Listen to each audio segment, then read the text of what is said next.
नमस्कार, मैं हूं संदीप और आप देखना शुरू कर चुके हैं संपूर्ण भारत न्यूज।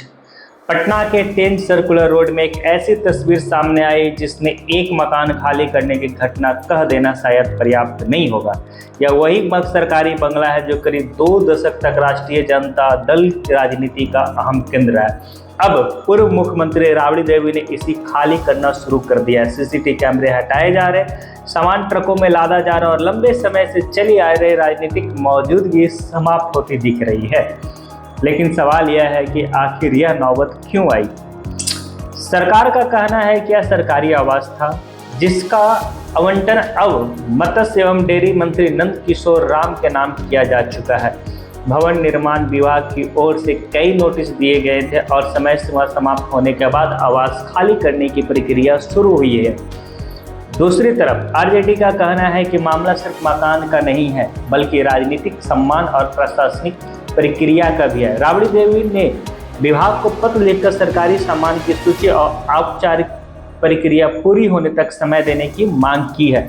बाद में उन्होंने 5 जुलाई तक अतिरिक्त समय की भी मांग की है। अब इस पूरे मामले में राजनीतिक अर्थ समझिए। 10 सर्कुलर रोड सिर्फ एक राजनीतिक पता नहीं था, यहाँ वर्षों तक आरजेडी की रणनीतियां बनी, चुनावी बैठक का आयोजन हुआ और बिहार राजनीति के कई बड़े फैसले लिए गए।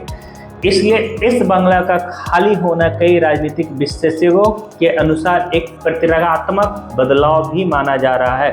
हालांकि यह भी साफ कर देना जरूरी है कि सरकारी आवास किसी का भी निजी संपत्ति नहीं होती है। नियमों के अनुसार पद बदलाव या आवंटन समाप्त होने पर उसे खाली करना पड़ता है। इसी नियम का हवाले देते हुए सरकार कार्रवाई की बात कर रही है, जबकि विपक्ष इसे राजनीतिक दबाव के रूप में देख रहा है। अब सवाल उठता है, अब आगे क्या होगा। बंगाल नए आवंटी को सौंपा जाएगा, वहीं राबड़ी देवी को दूसरी सरकारी आवास आवंटित किया गया है। हालांकि उनके परिवार की ओर से निजी आवास में सामान शिफ्ट किए जाने की जानकारी सामने आई।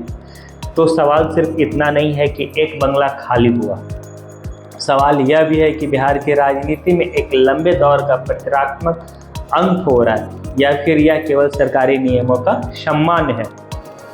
अब आपकी राय क्या है, कमेंट करके मुझे जरूर बताओ। मैं हूं संदीप और आप देख रहे थे संपूर्ण भारत न्यूज। ऐसे ही खबरों के लिए जुड़े रहो हमारे साथ।